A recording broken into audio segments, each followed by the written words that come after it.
Welcome to the Dean's List. In conversation today with Tasha Kheiriddin, a conservative commentator, voted at one point one of the most powerful women in media in this country. And I understand that you were contemplating a running for the federal leadership of the Conservative Party.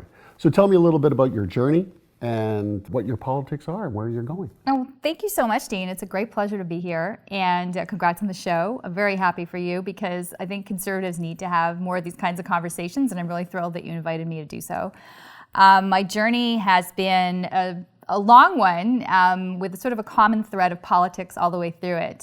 Started off being very, very political at a very young age. When I was 14, I joined the Progressive Conservative Party of Canada. Spent 15 years as a youth volunteer and working for cabinet ministers, and actually ended up as president of the Young Tories of Canada, as it was at the time.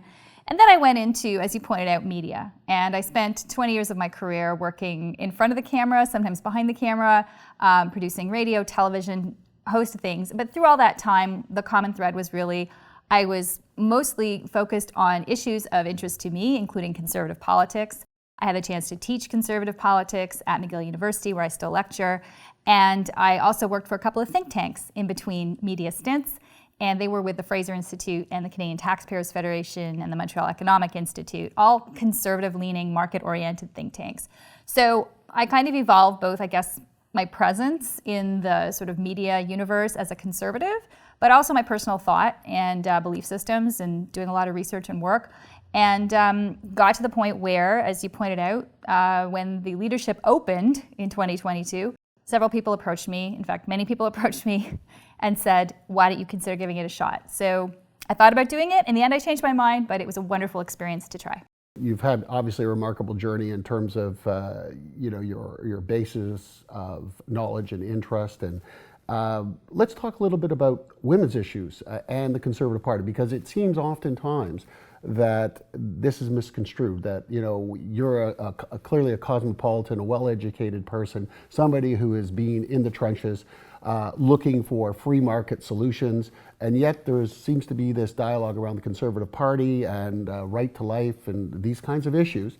And I know, as somebody who's very passionate about women's issues, but about social justice and the economic future of our country, maybe you could address some of those. I mean, that's a lot to unpack. It's a lot, but you know what? It's very important, because right now, conservatives, in most of the polling, do have a gender gap with women. Mm-hmm. And I think part of that is it's misconstrued. It's perception, as you pointed out, on a number of issues, including the issue of abortion, which continues to dog the party, even though the party under Stephen Harper was incredibly clear. It was not going there. It was not going to reopen that door. Conversation was closed. And subsequently, it has not reopened the door either. But it's used as a wedge issue by opponents of the party. And to be fair, there are a number of social conservatives within the party who do have that as one of the issues they care deeply about.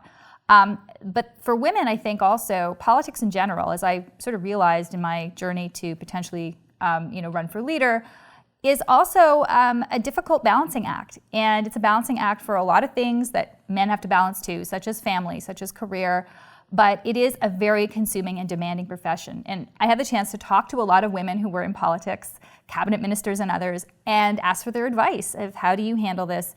And they all said it is a sacrifice, it is difficult, especially if you have children, which is one of the reasons, in fact, I had not run for office twice before. It was because of my daughter, who was young at the time, and she's still pretty young, she's 12.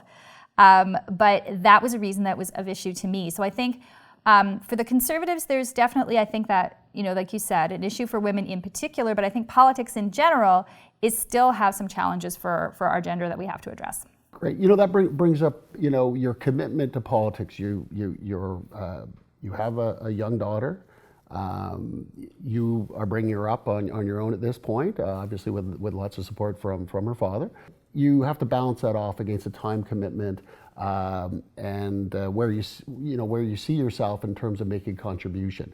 How does that shape your view of working within the political space, working within the media to bring the dialogue forward for Canadians to really understand, why politics is important today? Well, I start with my daughter, actually. We have a lot of political conversations. She's been politicized since a young age. In fact, when she was 6 years old, we went, 6, 7 roughly, she was doing a project for school and interviewed all the candidates in the riding as to why this was the 2015 election, why on earth should people vote for them. She actually, this is a funny story, at the time, Thomas Mulcair was the leader of the NDP, and so for some reason she was enamored of their policies, and so she wrote "Vote Mulcair" in dust on my car. So, I say this because, to me, politics is very much about the future and our kids, and I know that sounds trite, and every politician says that, but personally, raising her has really informed that for me. We've had a number of challenges with her too. She's on the autism spectrum, something we're very open about. I've spoken about it, she's spoken about it, written about it. And it's, sometimes families need help from the state. I'm not a big statist, as you know, I'm a free market person. But at the same time, there are challenges families face that they cannot surmount on their own. And in the interest of society, in a larger society, it's really important to look at what is the big picture, what is it that the government is there to do. And I don't think it's to intervene, it's certainly not to put barriers, but it is to enable. And sometimes we need those supports and that help for everyone to reach their potential. And long term, it's much better because then people will not depend on the state if they're able to care for themselves. So that's something that in my personal journey has been really important. And I think that, for any family, anyone who's considering going into politics who has children, I know that that is something that matters to them, even though it means you take time away from your kids, right? But it's for the greater good. Well, I know here provincially, before the Ford government came in, Patrick Brown had brought in a policy around mental health and support for autism that seems to be being carried forward by the Ford government. And the feds obviously have been involved in putting more funding towards that. Where do you see this going? And again, do you think that government needs to invest more money in providing the kind of educational support and support mechanisms for parents in our country for autistic children? I think it does. I think we need what's was been talked about under Stephen Harper. It never really happened. Was a national autism strategy, which encourages or enables provinces to have common standards so that families, for example, don't have to move from one province to another to get care for their kids. I've heard of this. I know many people in the autism community, and I've been on a board of which help children, resources for exceptional children and youth in Durham region, and we saw the challenges families had, especially of lower socioeconomic means, that they just couldn't afford things for some of the really intense therapies some kids require. So there were cases where people actually, yes, did move because their province didn't offer something and another did.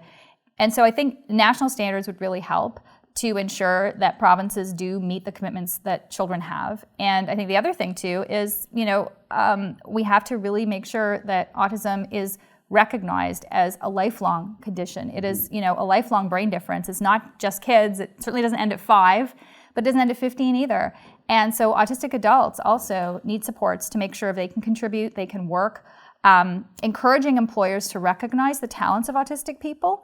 They have amazing, amazing attributes that, neurotypical people like me don't have.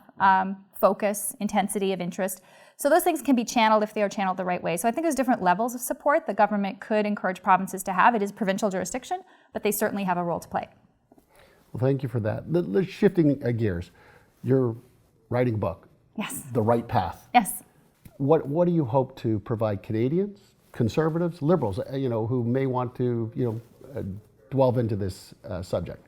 Well, I think right now the Conservative movement and the Conservative Party are at a bit of a watershed. And we're currently in a leadership race. But apart from the race itself, I think the party has to define what kind of conservatism it's going to represent. Because there are many different strains that have lived within it for many, many years. You've got social conservatism, as we mentioned, free market conservatism, there's libertarians, there are red Tories who might be more interventionist, progressive conservatives who are more liberal on a social scale.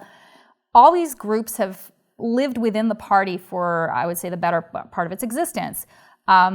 But there's also an element now that's been added to the mix, which is populism. And that is represented by the convoy, the Freedom Convoy or Truckers Convoy, whatever you want to call it. That element is new.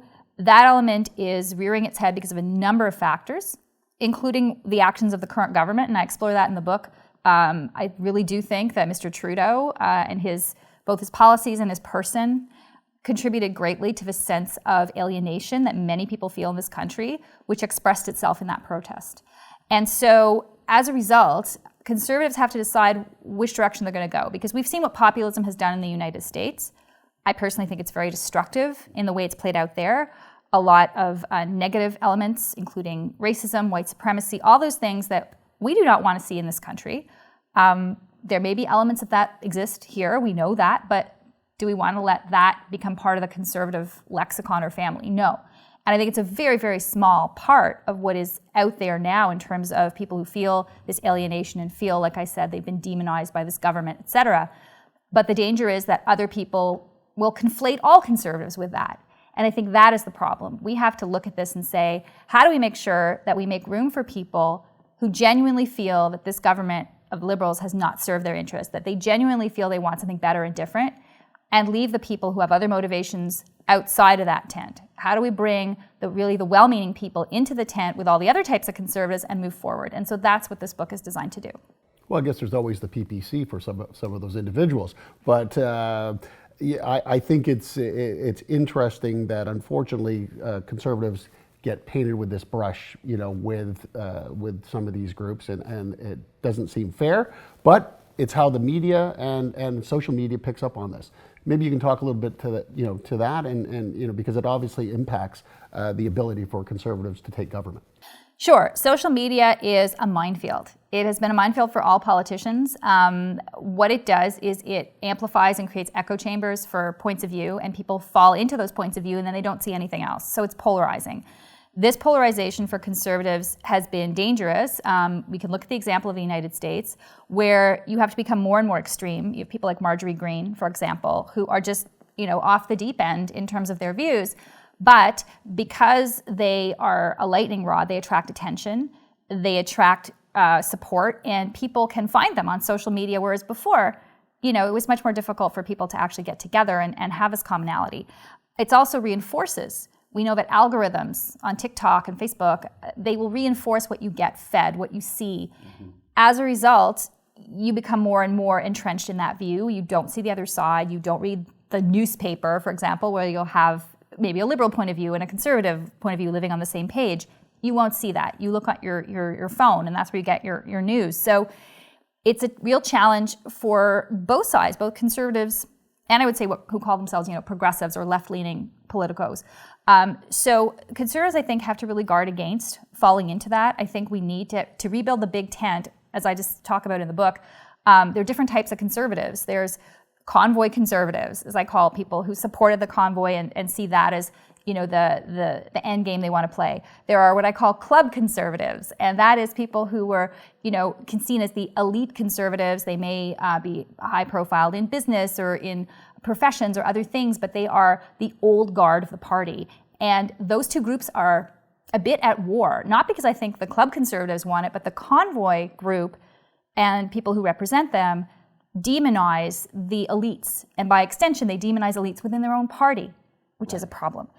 What we need to do is attract the middle, which is the common sense conservatives. The vast majority of people, like you said, even blue liberals, who would like to see an alternative, who would like to see a party that is bringing forward smaller government proposals, doesn't want to spend us into oblivion, respects the rights of the individual, but also sees a collective responsibility that we all have, and brings something like we used to have under Brian Mulroney, for example, or in Ontario, Bill Davis, to the table.